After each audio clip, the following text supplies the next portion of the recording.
My name is Aravind Kannan and I am an animal rights activist, a vegan activist, and I come from Chennai. I come here today in your college along with the studio here in order to teach you guys and educate you guys about the concept of veganism. So first, I want to start off the lecture right now just by asking the audience, do you guys love animals? Yes. You do? Okay, awesome. Now just imagine this. Imagine right now you're walking on the road and you're eating a packet of biscuits, okay? And suddenly you're seeing a dog next to you wagging his tail. Now, would you give this dog a biscuit? Yes. Everyone? Okay, fine, awesome. Second question, you're walking down that same road again right now, but now you see the dog is sleeping somewhere in the corner. And suddenly you see someone take a stick and hit that dog. Now, if you guys saw this happening in front of your eyes, would you guys consider that to be as animal abuse? Yes? You guys know what animal abuse means? To hurt an animal. Yeah, okay.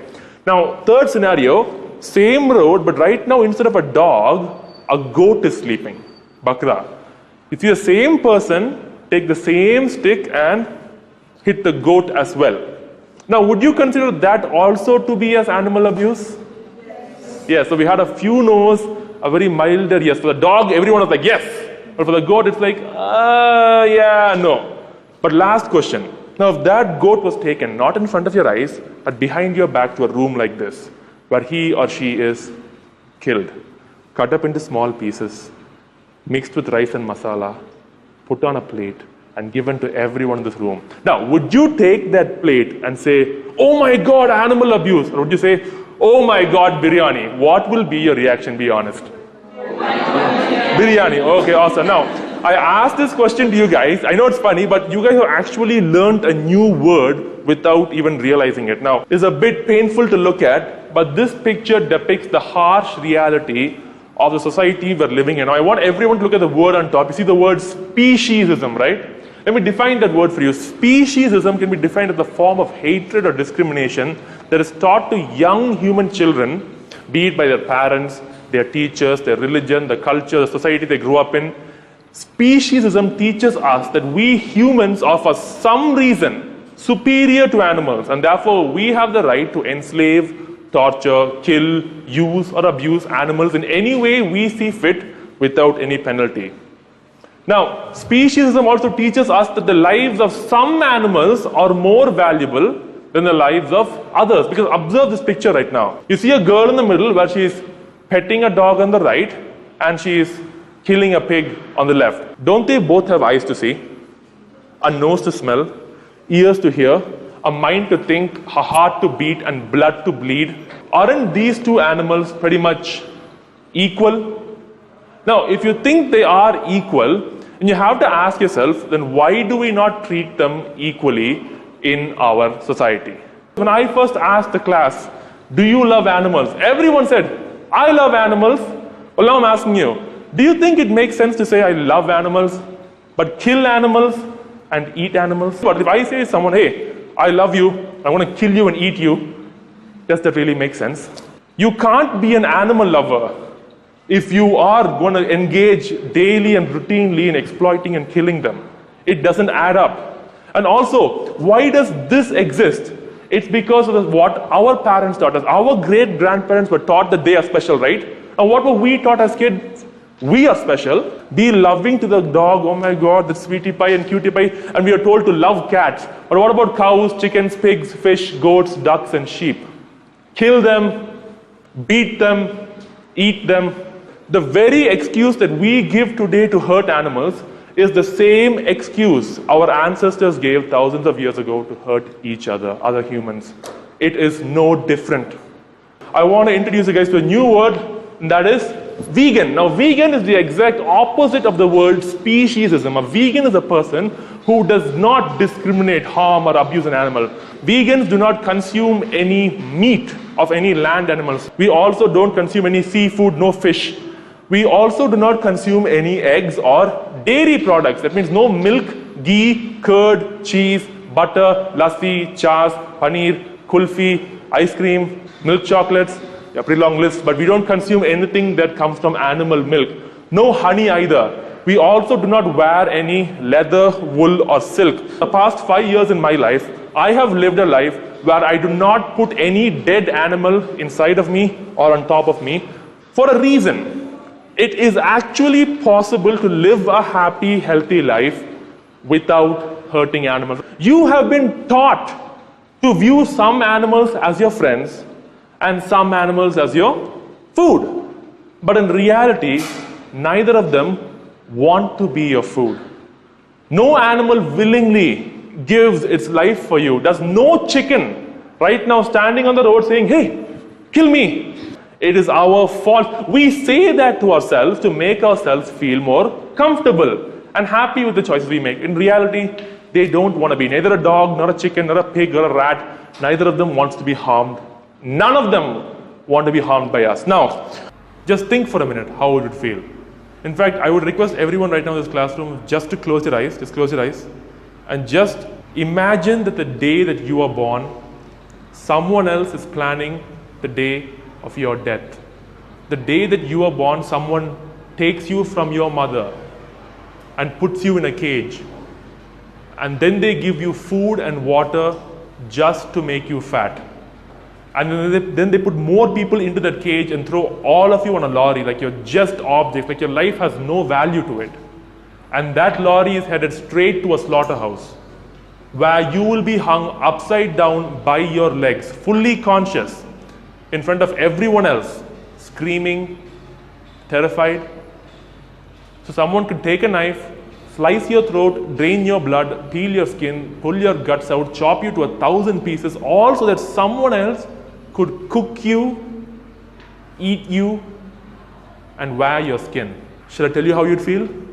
If you were in their position, you would be hoping and praying that some nutcase like me would be speaking up for you, would be willing to do anything I can in my life to protect you. In fact, if you were in their position, you would hope that this whole world will go vegan like that. You would never want that to happen to you. Don't you think the animals feel the same way? They do. Then why do you think we do this to them? What you saw today, do you know what's the best excuse we humans have to do this to them? The best excuse is, tastes good. Really fantastic for us humans, right? The best excuse we have is that it physically feels good for us to hurt someone else. Where else have we heard this mentality? Now, don't get me wrong, but please listen to me. Don't judge me. Where have we heard this mentality that it feels good physically for me, so I'll hurt someone else's body? That's the same mentality here, that we think that we can use and abuse someone else who can feel just as much pain and suffering as us. And think about it. These animals don't feel less pain and suffering than you and me. If you were to take a steel rod and heat it up and keep it in my hand, it would hurt me. If you were to keep that on a cow or a goat or a horse, they would feel the exact same pain. These animals go through the same pain, same fear, same emotions as we do. Yet the best excuse we have for doing this is that they taste good. Now just ask yourself honestly, as a human being who claims to be kind, compassionate, a human who says they love animals, does this make sense? Does it make any sense at all is what you have to ask yourself. The egg industry, you saw in the beginning people are throwing the chicks, they were grinding them. You know why that's happening? You see, in an egg industry, when an egg hatches, there's a 50% chance for it to be a male, 50% for it to be a female. Female chicks grow up to be hens and hens lay eggs. Male chicks become roosters and roosters don't lay eggs. So what's the point of having a male chick in the egg industry? Imagine if I'm an egg farmer and I had with me 100 chicks, 50 male, 50 female. Females are going to eat the food, lay eggs, I'll take the eggs. Males will eat even more food, but they will never lay eggs. So it is a loss for me. So when they are born, we segregate the male and female, and the male chicks, as you saw, are ground up alive inside grinders or blenders, or they are burnt alive, or they are drowned and killed when they are 1 day old. Now what wrong or sin could any 1 day old living creature have done to deserve this kind of treatment upon them? Just ask that to yourself. And to prove to what level this action is hypocritical, let me prove it to you right now. If I were to keep a grinder right now inside this classroom, okay, I would tell you guys, you know what, I have 3 chicks here. Whoever wants can come forward, put these chicks inside, close the grinder and turn the switch on and kill them right now. I will pay you 10,000 rupees if you kill them. How many of you would be willing to come forward and take those babies' lives? Just raise your hands. No one? Okay, fine. Suppose I offered you 20,000 rupees. How many of you would come forward and kill those chicks? You would just ignore their screams, kill them, because in the end money is all that matters. Nobody? Okay, last question. Now, if someone did take that money and they came forward, put those babies in and put the switch, they're going to put the switch on, how many of you would get up and stop that person? Raise your hands. Yeah, okay, majority, hands down. Now, this is where you have to think. You see, we all have a beautiful brain, we just never use it. Just think. You cannot watch a 3-minute video of animals being hurt in front of you. Even if I gave you money, you would not be willing to come forward and hurt these animals. And in fact, if someone were to hurt an animal in front of you, you would stop it.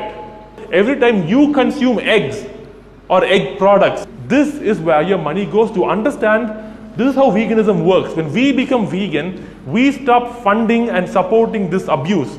The more of us that change vegan, the lesser the amount of abuse. Right now, if there are thousands and thousands of chicks being killed, if this classroom goes vegan, that'll be hundreds and hundreds of chicks suffering less. Okay, that's how it works. By you changing, you will make a difference. In fact, this is the only place in your life where you can actually immediately make a difference. One thing I've learned is people love to talk about things where they can't actually do anything. What about human rights? I mean, there are so many children in Syria who are suffering. Okay, fine, I agree, I completely agree. What can I do right now to help those children in Syria? Unless I get a visa, get an air flight and fly to Syria and try doing something there, get in touch with the proper agencies and the government, I can't do anything. Feeling bad and just talking about issues that you can't do anything about does not make you a good person. Veganism is something every single person in this classroom can do right now. When you leave this room, as I told you, you actually can start doing it. You can end what you saw on screen today.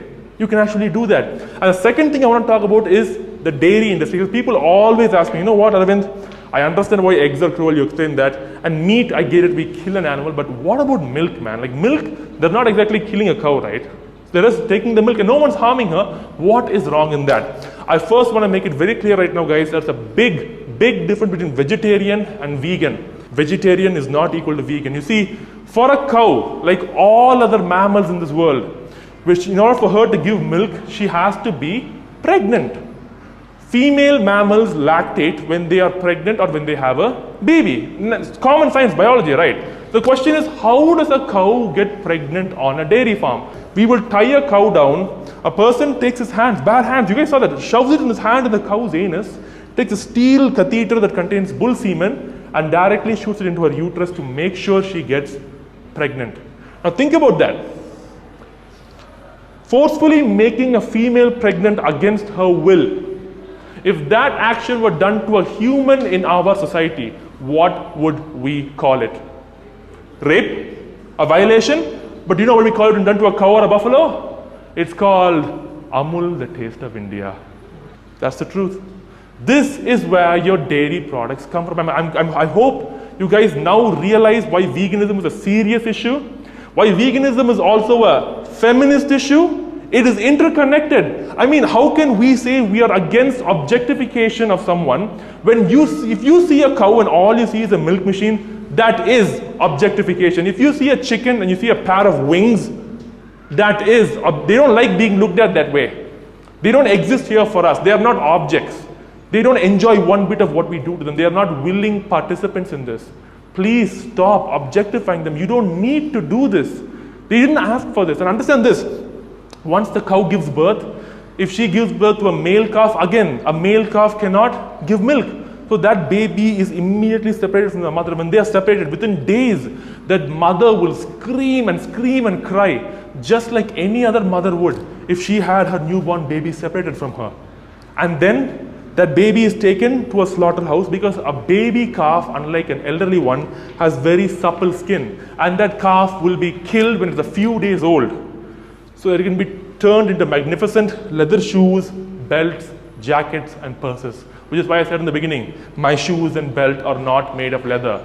I don't think it is my right to go around buying the skin of a newborn child who belonged with its mother. I don't want to support that. I don't want to be a part of that anymore. I don't need to be a part, especially when we have vegan options. You can just walk into any shoe store, be it Beta. These shoes are 800 rupees. They've been lasting me for 2.5 years right now. I just said, I want Rexin, non-leather shoes. Okay, so it's cheaper. Here, take it. That's it. Done. They're all available on the market. You just have to ask. That's all you have to do. And another thing, if suppose a cow gives birth to a female calf, that calf also will be taken from the mother, because if it were with the mother, it will start drinking all of its milk meant for it. And therefore, we will not get our morning chai or our evening coffee or curd rice. So in order to make sure we get, every time you consume dairy, please note some calf out there is starving to death. And that female calf, instead of being given her natural, what belongs to her, we put a pipe down her throat and give her a special liquid formula. And once she is of age, she will undergo the same fate as her mother. Now, after 5 years of being impregnated and abused and having her child separated, this cow loses her mind, she loses her body, she just gives up and she collapses on the floor. And when she can no longer give milk, she too is sent for slaughter. If you want to stop beef, you put the milk ban, that makes sense. And if you are a vegetarian and you still want to consume milk after knowing about this, I have one request for you. Please eat beef. I am telling you, eat beef, please. Because whether you eat beef or drink milk or wear leather, for the cow, it makes zero difference. But if you are a vegan, it makes all the difference in the world for all the animals in the world. Because when you are a vegan, you care. You are trying to make a change for the animals.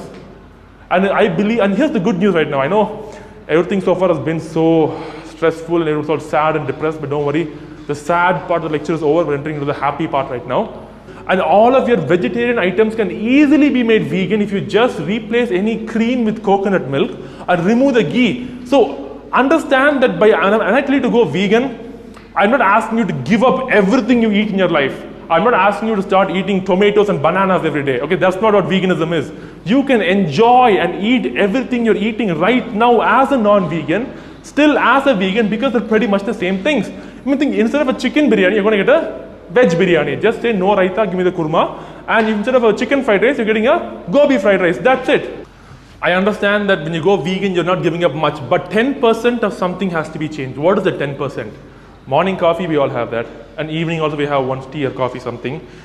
All you have to do is for that is you can have replacements. You have something called almond milk, which you can make at home. Soy milk is available. You can make coconut milk at home. And with these, you can prepare wonderful, delicious tea and coffee. Look guys, YouTube is available. Just type vegan recipe, vegan chai, and you will get 10 million options of recipes.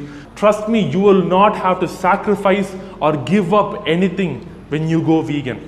But I am asking you to put that 10% a change. That's it. The 10% that you have a habit right now, change that, and please think about it. And when you try this soy coffee, you might think, well, this doesn't really taste like my normal coffee. Yeah, you know what, maybe it won't, not exactly. But is that small variation on your tongue, as I said earlier, a justification to support the violence you saw today? Just ask yourself that. Do you place your tongue above the life of an animal? And if you say the answer is no, you can go vegan. Guess what? I am here to help. What about calcium and what about protein? I drink milk for calcium. You know what? Fine. That calcium is actually a mineral found in the earth. It's not magically found in a cow's udder. The cow eats plants that absorb calcium and she gets calcium. Then we milk and we kill the calf, we impregnate the cow and we steal the milk and we take calcium. Not needed. Cut the cow out. Did you know that green leafy vegetables like spinach are so high in calcium? Did you know the highest concentration of calcium on Mother Earth is sesame seeds, till seeds? Did you know that? 1 tablespoon contains over 180 milligrams of calcium. And for those of you thinking, I need 300 milligrams, you guys are medical students, right? So you guys understand all this stuff. I need 300 milligrams or 500 milligrams of calcium. You can easily obtain that through a plant-based diet. You don't need cow's milk. What about protein? Protein, first of all, understand all protein is made by plants. Animals don't make protein. Beans, channa, rajma, all your dals, so high in protein. Soy, insanely high in protein. First, I know I'm dealing with medical students. People say to me, soy causes impotence. Soy causes all these hormonal issues. Soy might raise my estrogen levels. Understand that soy, the estrogen found in soy, you can look it up if you want, it's called a phytoestrogen. It's a plant-based estrogen. Phytoestrogen does not mimic human estrogen. However, if you drink cow's milk, which actually contains mammalian estrogen, which is exactly the same estrogen that we have in our body, you can expect bad reaction, which is why, if you notice these days, Women come to age too soon, people suffer from PCODs, women suffer from breast cancer, all this too much estrogen running through the body is screwing up the body, and that's happening because you drink cow's milk, not because you drink soy milk. And one more crazy thing people tell me, soy makes men impotent. Guys, the most populated country on earth also happens to consume the most amount of soy. It does not affect you at all. There is no proper scientific data showing this. But I will accept one thing, processed soy is harmful. If you eat these processed soy meats, these things are obviously not good for you, but hey, eating that once in a while is still better than eating animal products. Let's talk about that right now. Medical students, what is atherosclerosis? The building up of plaque in your arteries. What fat is deposited there? Your cholesterol and your LDL levels go too high, you get plaques formation. What raises your LDLs? When you consume excess cholesterol from outside, understand that your liver produces all the cholesterol your body needs, and that's the only good cholesterol your body needs. Any other excess cholesterol you put, your body doesn't know how to deal with that properly. So what happens is this excess cholesterol coming through when you eat an animal. It is a muscle. A muscle contains cholesterol. It contains high amounts of protein and saturated fat, zero fiber, zero phytonutrients, zero antioxidants, none of that. Protein, saturated fat, and cholesterol. This cholesterol raises your LDL cholesterol levels, and therefore these plaques begin to form in your arteries, and people end up getting heart attacks and strokes. True? And what about diabetes? Do you really think sugar or carbohydrates cause diabetes? I understand they are refined sugars are bad for us, I get that, but what actually causes diabetes? Animal products, butter, ghee, lard, beef, chicken. These things are the reason. And again, there are so many things like phthalates, methionines, and so many other harmful substances found in these meats that increase cancer risk. Whereas when you eat a whole food, plant-based diet, you get so much fiber, so much phytonutrients, so many antioxidants, your immunity gets better. And in fact, these animal products are so calorie dense, most of us tend to gain weight too rapidly, which includes processed oils as well when they're bad for you. But understand this, so animal products are by not any means necessary for a good healthy life. In fact, on the contrary, they seem to affect us negatively very badly. Look at populations who live a long healthy life. I'm not saying they're vegan. Okinawan population in Japan, heard of that study? If you look at populations of the Seventh-day Adventists in Los Angeles, California, these people are not vegan. They are vegetarians or non-vegetarian, but the amount of animal products they consume is negligible. They consume mostly rice or sweet potatoes and green leafy vegetables and fruits, and a lot of soy too, in Japan at least. Understand that this diet heals you. It makes you trim, fit, active, healthy. It doesn't kill you, but the other one, the non-vegan one, it kills your health and it kills the animals. It's not good for anybody. Understand that when you become a vegan, you can still do your athletics. It depends on how you eat this, and you can be a vegan and be obese and fat. You know how Coca-Cola is vegan, Mountain Dew is vegan, Lay's chips are vegan, Kurkure green chutney flavor is vegan, Pani Puri happens to be vegan. If you're going to eat that and sleep all day long, you're still vegan. I love you. As long as you're vegan, I'm just so happy. Okay, eat whatever you want, just don't kill the animals. But you're not be healthy. But if you want to be healthy, you can. But are you aware that the reason that non-vegan societies exist is the reason that world hunger exists? Did you know to produce 1 liter of milk, you need 1,000 liters of water? To eat just a small bit of ice cream, the amount of water needed to dairy ice cream, I mean, not vegan ice cream, to produce that is so high. To produce 1 kg of beef, you need 15,000 liters of water. Because you see, when we produce animal products, this is how it works. Humans first have land, we grow plants with water, we take the plants which we can eat, but no, we don't eat it. We instead artificially breed animals, feed those animals with thousands of plants, and then they get fat, and then we kill the animal and get a small portion of food. To make just 1 kg of any kind of meat on average, you require around 27 kgs of plants. So much food which can direct, like rice and grains and oats and millets and soy and wheat, which could be used to feed starving humans around the world, is instead used to feed to animals so we can have a small snack in between. Because I've had people tell me, I don't care about animals. They tell me openly, you know what, Arvind, I don't care. You speak whatever you want, I will kill animals, no mercy. I'm like, okay, fine. Do you care about other humans? Because if you are a humanitarian or an environmentalist, you have to be a vegan, because did you know that cows produce the most amount of methane gas, CH4? And methane is one of the leading causes of global warming. In fact, cars produce CO2, all transportation makes CO2, whereas cows make methane, livestock. But if you were to actually, we have studies done by the United Nations that compare these two, and if you see these two comparisons, the emissions given out by cars, automobiles, planes, ships, trucks, lorries, everything put together is still less than the emissions made by cows. That's the amount of emissions they make. So if you care about the environment, please go vegan. If you care about other starving humans around the world, please don't take their food. For every piece of meat or glass of milk you drink, there's not just a crying calf or a crying animal on one side, but a starving human on the other side as well. Our choices have profound consequences, and it's important that we are aware of this and make choices that make sure the world's a better place. Because trust me guys, for all the violence you saw to humans and the health, and you can see health suffering around you. Oh, you're in the medical industry. You guys know much better than me how much people suffer from diseases. Human suffering through hunger, and disease suffering, and animal suffering that cannot even be imagined. We saw that video, is all done for just one thing. I repeat again. This organ isn't worth that much, guys. Please do not put, and again, you're not giving up your taste. You're just going to change it a bit to 10%. So I hope you guys make a good choice for them. Thank you so much.